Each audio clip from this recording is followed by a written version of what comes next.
अहेतुकी कृपा।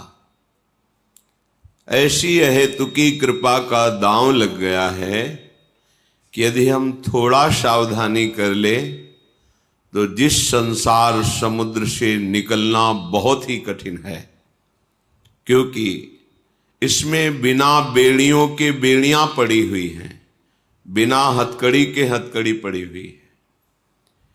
ये जो अहमता ममता की हथकड़ी बेड़ी पड़ी हुई है, इसे हम सहज स्वीकार किए हुए हैं, इसीलिए इसे तोड़ना बड़ा कठिन है।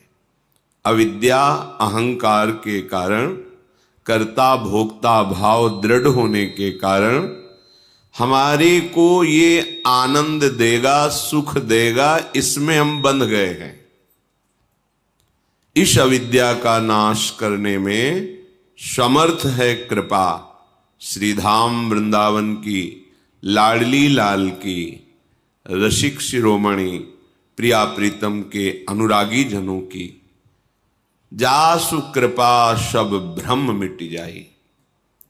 जिनकी कृपा ऐसी प्रकाशमयी है कि उसमें भ्रम नहीं रहेगा कि मैं करता हूं, मैं भोगता हूं।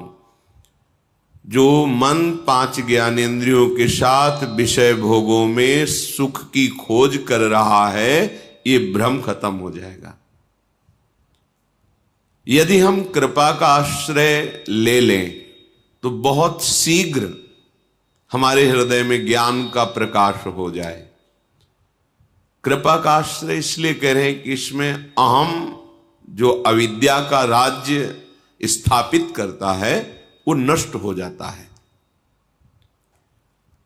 जब हम किसी साधन पक्ष में अहम करके करते हैं तो वो शुभ कर्म हो जाता है, पर वो भगवत प्राप्ति कराने योग्य नहीं रहता।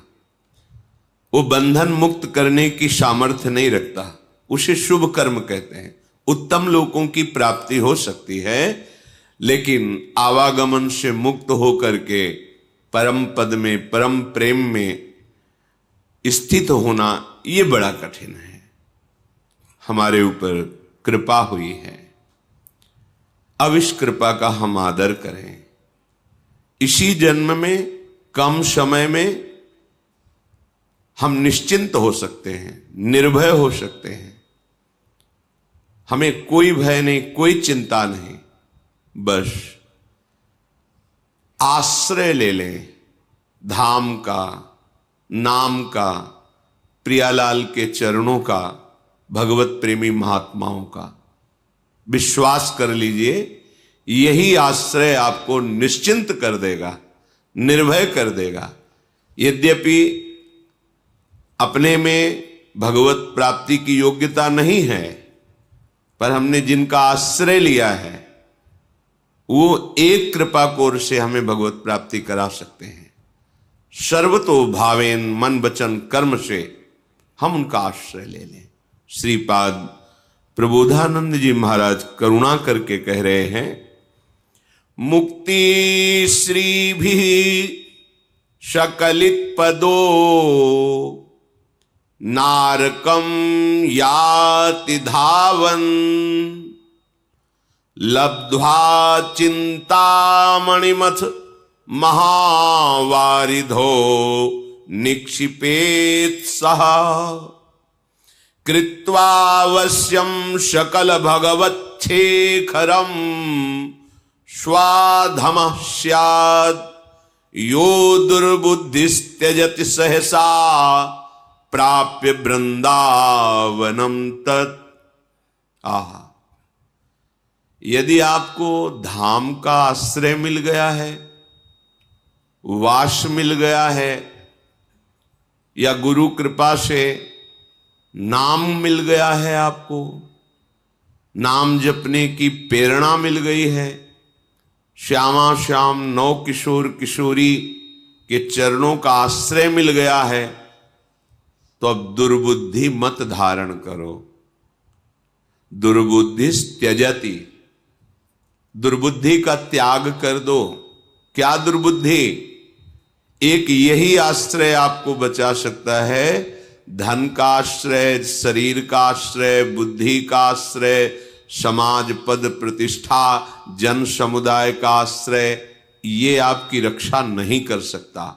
यदि आपने नाम, धाम, श्यामा श्याम, उनके प्रेमी रसिक महापुरुष जन, इनके आश्रय की अवहेलना करके अन्य आश्रय स्वीकार किया, तो कह रहे मुक्ति श्री भी सकलित पदो नारकम याति धावन। मानो मोक्ष पदवी तुम्हारे हाथ में आ गई थी, पर तुमने उसका त्याग करके नरक की तरफ दौड़ पड़े।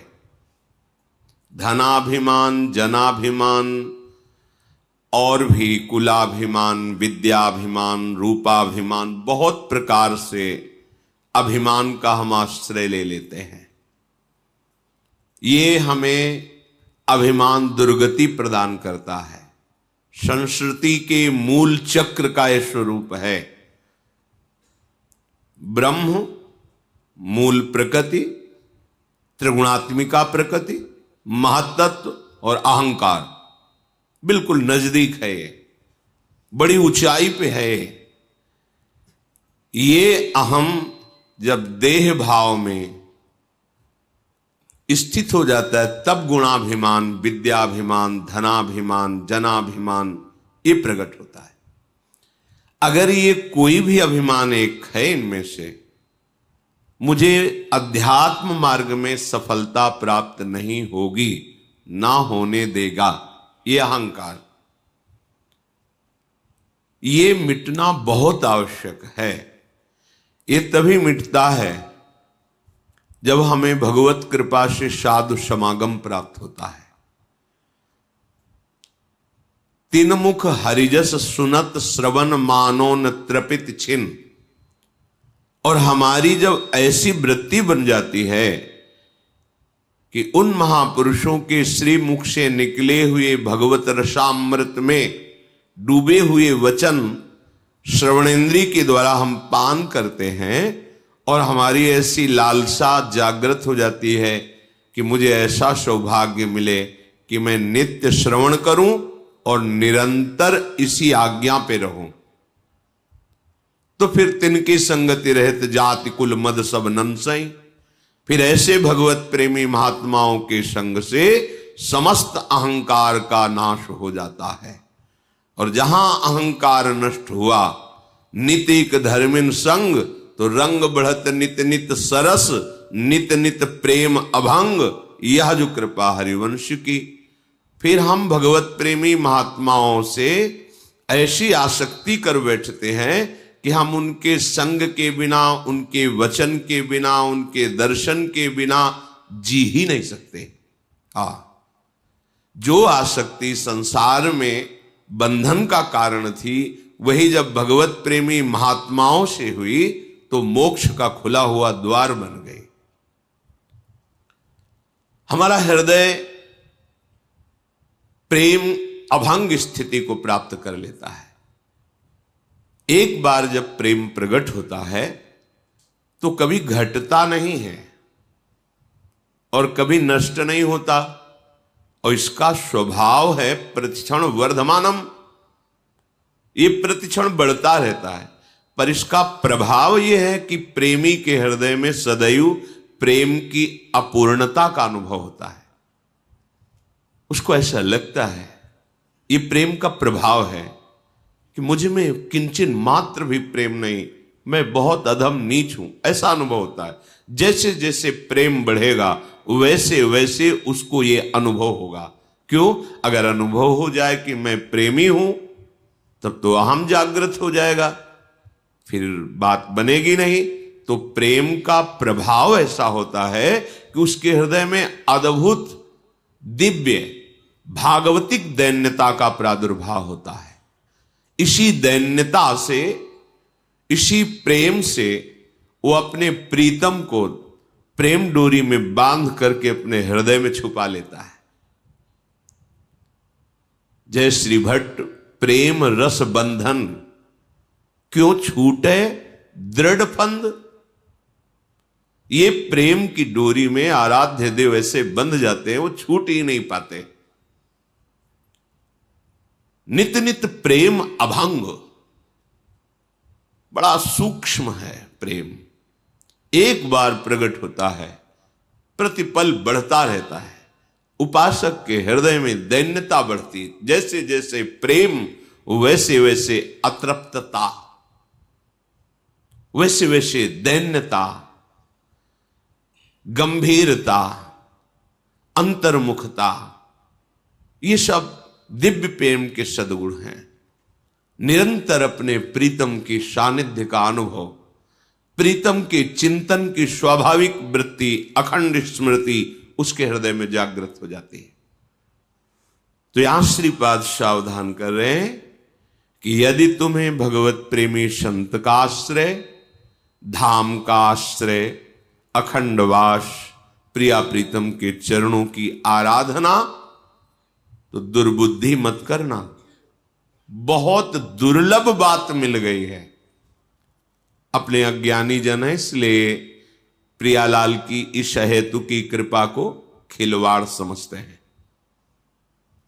ये जो जन्म जन्म से हमारा भटकना हो रहा था, मिटने का समय आ गया अब।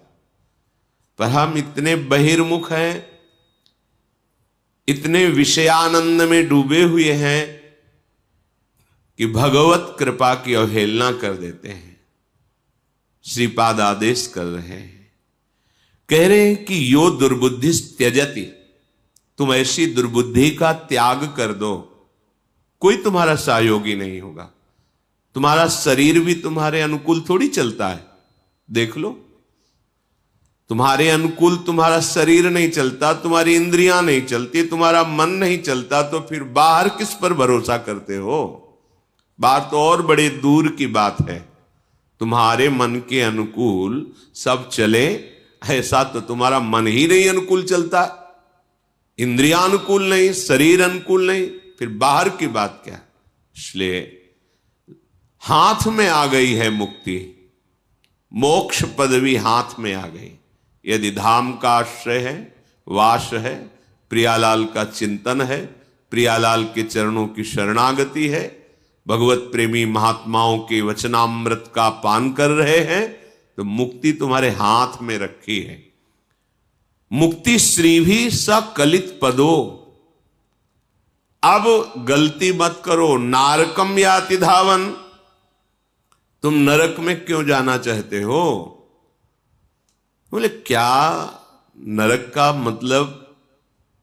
यदि हम भगवान का आश्रय नहीं लेते, नाम जप नहीं करते, भगवत धाम की यात्रा नहीं करते, भगवत प्रेमी महात्माओं का समागम नहीं करते, तो मुझे नरक मिलेगा? अरे भाई, हम अपना ठीक से कमाते हैं, खाते हैं, परिवार का पोषण करते हैं, कोई पाप करते हैं क्या जिससे लोग कह सकते हैं कि जरूरी है ये सब होना? भाई, हम ठीक से चलते हैं, अपने परिवार का पोषण करते हैं, कमाते खाते हैं, कोई पाप है? देखो, तुम्हें अखिल ब्रह्मांडों की सरकार ने भेजा है, जाओ मनुष्य योनि में और अविद्या का, अज्ञान का नाश करके अपने स्वरूप में स्थित हो, अर्थात मुझे प्राप्त करो। आपने कहा कि हम विरक्त भाव से नहीं रह पाएंगे, हमें स्त्री चाहिए, पुत्र चाहिए, परिवार चाहिए, पद प्रतिष्ठा सम्मान, और आपका भजन भी करेंगे। तथास्तु, ऐसा ही हो, आपको प्राप्त हुआ।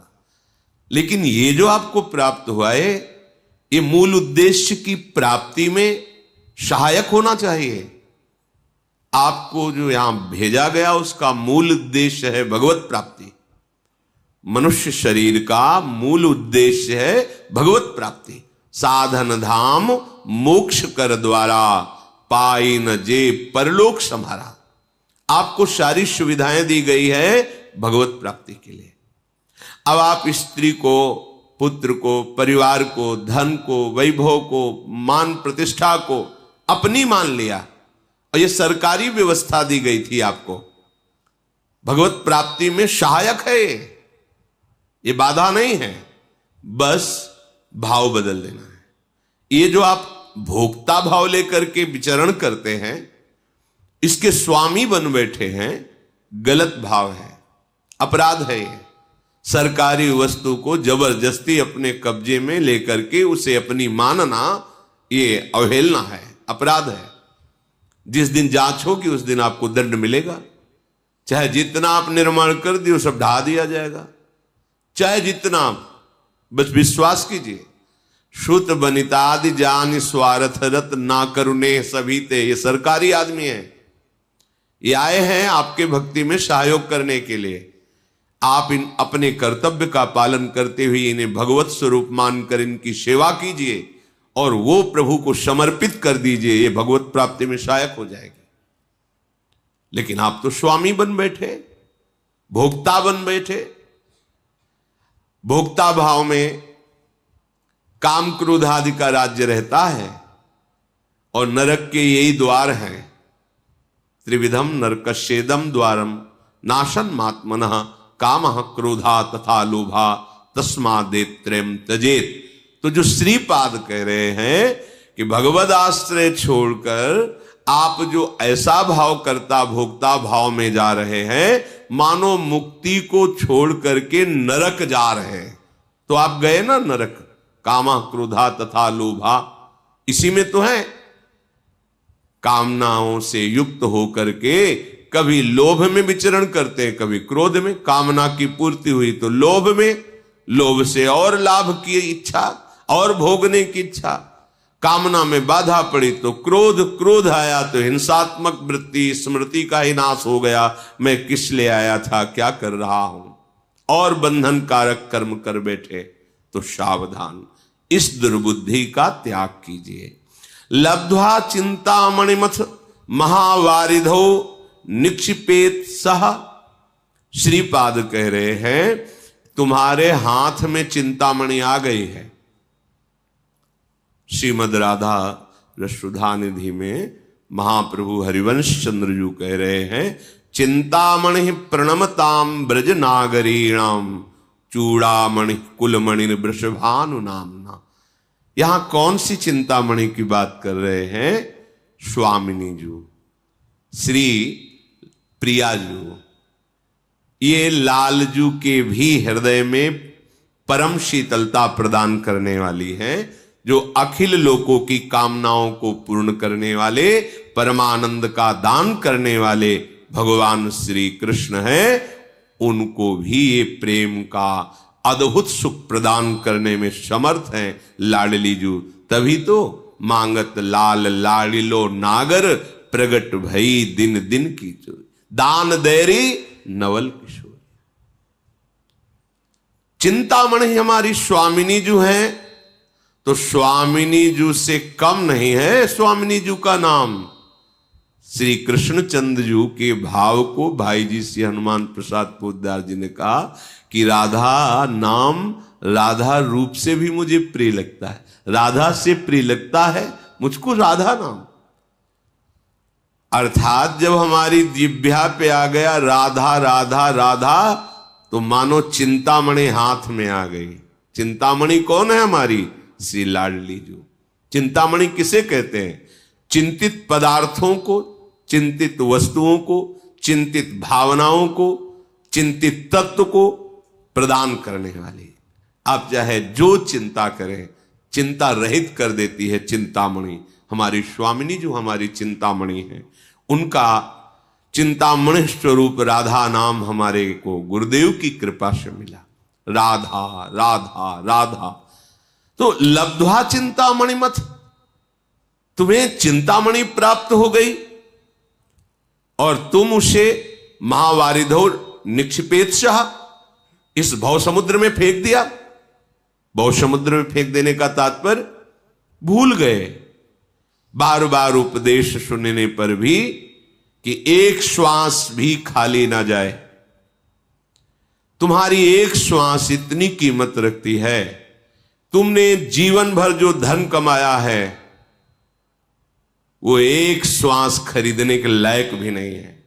अगर हमारी अंतिम श्वास हो, कह दिया जाए कि पूरे जीवन की संपत्ति देता हूं, एक श्वास और बढ़ा दो, नहीं बढ़ेगी। तो ऐसी कीमती श्वास से बहुत कीमती कमाई करनी चाहिए वो है राधा राधा राधा।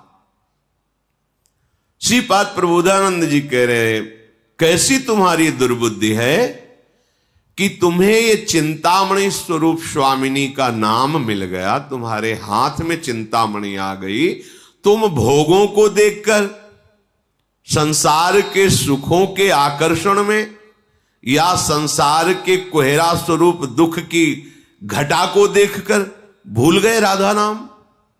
इसका मतलब चिंतामणि को तुमने ऐसे समुद्र में फेंक दिया, अब ढूंढने से भी नहीं मिलेगी।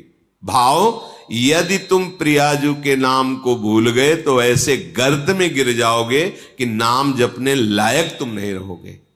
पापवंत कर सहज स्वभाव, भजन मूर्ति भाव न काओ।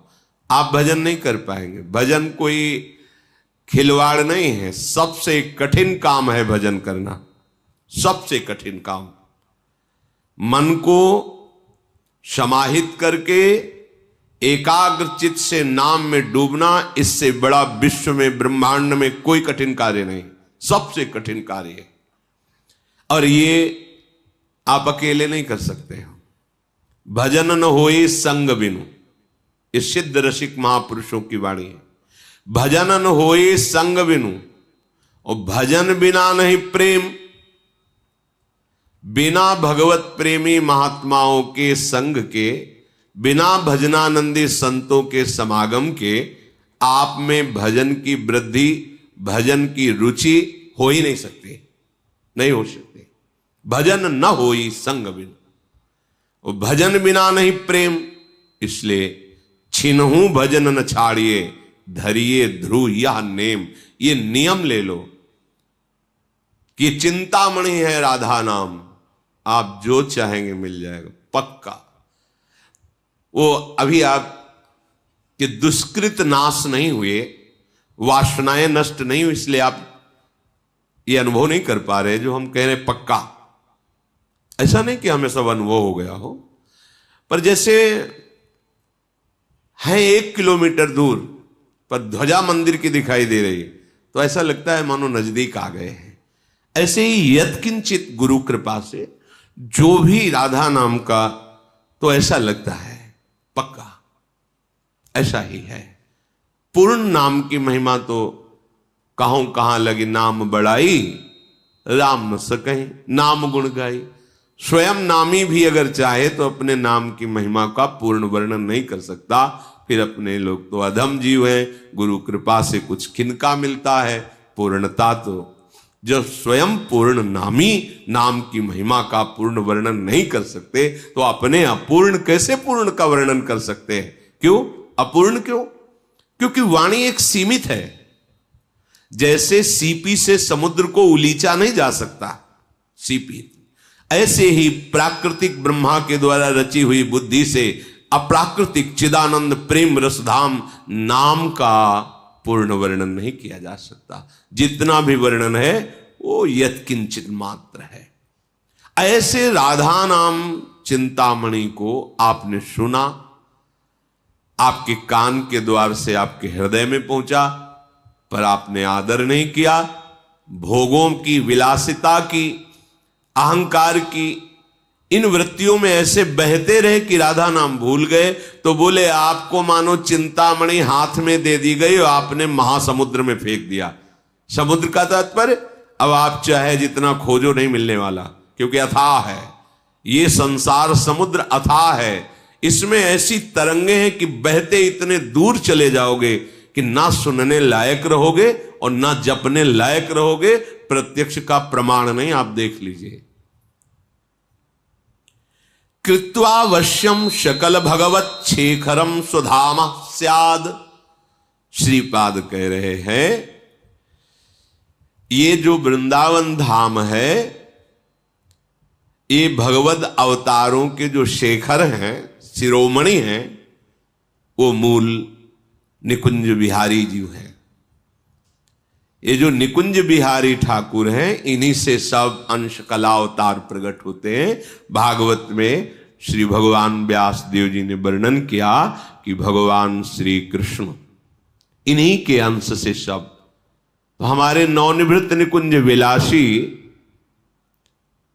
जो रसिक शेखर भी हैं और रस समुद्र भी हैं, उनको प्राप्त कराने में समर्थ है ये आश्रय।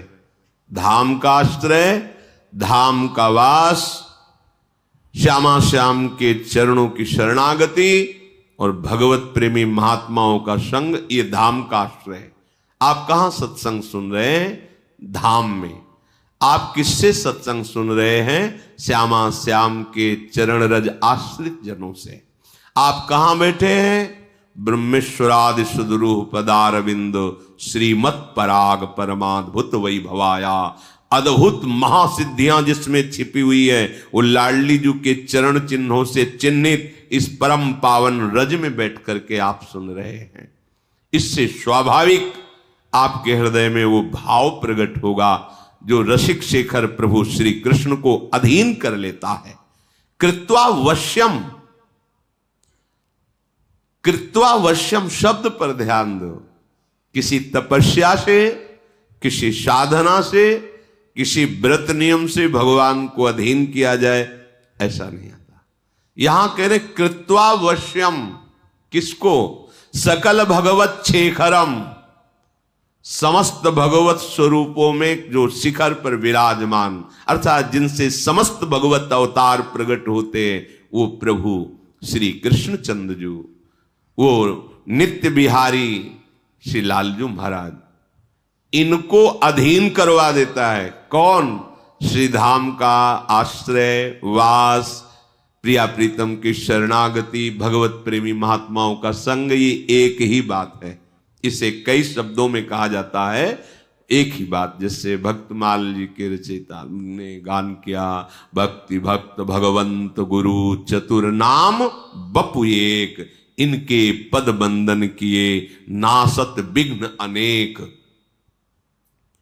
कृत्वावश्यम, फिर आपको विश्वास क्यों नहीं हो रहा? आप निश्चिंत क्यों नहीं हो जाते? क्योंकि ये अहंकार जो है गलित नहीं हुआ है। नहीं, अभी इसी क्षण जब हम एक नौका पर बैठते हैं तो हमें नदी पार होने में कोई डर नहीं लगता, क्योंकि भरोसा है इस केवट ने बहुतों को पार किया है, सुदृढ़ नाव है, और हम हंसते खेलते बात करते तरंगों का आनंद लेते हुए उस भयावह दरिया से पार हो जाते हैं। फिर वो नाव टूट सकती, प्राकृतिक है। वो केवट असावधान हो सकता है क्योंकि वो मनुष्य है, तूफान भंवर में फंस सकते हैं, भयावह है, फिर भी आप निश्चिंत हो जाते हैं। लेकिन यहां केवट अविनाशी है, नाम अविनाशी है। आज तक जो इस नाव में बैठा कभी डूबा ही नहीं, भव समुद्र में सब पार हो गए, फिर आपको विश्वास नहीं होता। श्री हरिवंश प्रताप नाम नौका निज खेवक, स्वयं प्रभु खेने वाले हैं और उनकी नाम रूपी नौका का आश्रय लेकर हम बैठ गए हैं। अब हमको क्या चिंता? पर हम नहीं बैठे हैं। बात यह है, हम बातें केवल करते हैं, हम अहंकार की नौका में बैठे हो। ये नौका जरूर डुबो देती है, कोई भी हो, चाहे तपस्या का अहंकार ही क्यों न हो, जितेंद्रियता का अहंकार, जानकारी का अहंकार, किसी भी तरह का अहंकार है तो हम अहंकार की नौका में बैठे हो, ये नौका जरूर डुबोती है। यदि आप भगवद आश्रित हैं तो कह रहे तुम्हें सहसा ये प्राप्त हो गया है, तुमने कोई प्रयास नहीं किया है। मनुष्य शरीर किसी प्रयास से नहीं मिला, केवल भगवत कृपा से मिला। सेवक जी महाराज कहते 84 लाख के चक्र को बीच में रोक दिया। संस्कृति मांझ बरियाई के पायो, मानुष दे वृथा कत डरत। संस्कृति चक्र को बरियाई माने जबरदस्ती रोक के आपको बीच से निकाल करके मनुष्य देह दे दिया कि अपना कल्याण कर ले। पर हमें ये बात समझ में नहीं आती कि हमारा शरीर दुखों से मुक्त होने के लिए मिला है और हम सुख प्राप्ति हेतु वही आचरण करते हैं जिससे और दुख मिल जाए और दुख में बंध जाए। प्रभु से विमुख होकर कोई भी आप आचरण करें वो आपको बांध देगा, दुखों में बांध देगा। चाहे भले शुभ आचरण क्यों न हो, क्योंकि शुभ आचरण से आपको उत्तम लोक मिलेंगे। उन लोगों की आपके पुण्य बल से भोगों की वृत्तियां जो जो रही वो भोग आएंगे, और जब उन भोगों को भोग कर आसक्त होगे, आपका पुण्य क्षीण होगा, तो जबरदस्ती धक्का मार के हटा दिए जाओगे। उस समय जो दुख होता है, तो परिणाम क्या मिला शुभ का? दुख ही तो मिला, फिर मृत्यु लोक में आ गए, बात बनी नहीं। सूक्ष्म विचार उपासक विवेक के द्वारा देखे। भगवत विमुख कोई बड़े से बड़ा शुभ कर्म भी आपको सुख नहीं दे सकता। देवराज इंद्र की पदवी में विराजमान जो हुए महाराज नहुष, अपने पुण्य प्रताप से उन्हीं ने ऐसी गलती कर दी, भोग विलासिता की वृत्ति, जो उनको अजगर योनि में, पीछे आपने महाभारत चरित्र में सुना था, पांडवों के चरित्र में। इसलिए एक ही केवल बात है, भगवद आश्रित, भगवत धाम आश्रित, भगवत नाम आश्रित, भगवत चरण आश्रित जो प्रेमी जन है, इनके समागम से हमारी बुद्धि प्रभु के चरणों में लग जाए। अन्यथा यो दुर्बुद्धिस, ये दुर्बुद्धि नारकम याति धावन, तुम्हें नरक की तरफ घसीटती हुई ले जा रही है। ध्यान दीजिए, अब आपकी दुर्गति का समय नष्ट हो गया है। अब आपके आवागमन चक्र का अंतिम जन्म है, क्योंकि भगवान ने संत समागम दिया, धाम आश्रय दिया, नाम जपने की प्रेरणा दी। अब चूकना मत। यदि अब दुर्बुद्धि करोगे तो पता नहीं किस युग में, किस कल्प में यह अवसर मिलेगा जो अभी अपने को मिल रहा है। सावधान होकर प्रिया प्रीतम के नाम को निरंतर जपे, और जितना बन सके परम पावन धाम में अपना समय व्यतीत करे, चिंतन में या शरीर सहित चिंतन में, दोनों बातें हैं। आश्रय लेकर बाहर रहते हुए चिंतन में, या धाम वास करते हुए चिंतन में। धाम वास कर रहे चिंतन प्रपंच और संसार का अभी ठीक बात बनी नहीं। हमारा तन और मन दोनों से धाम वास होना चाहिए।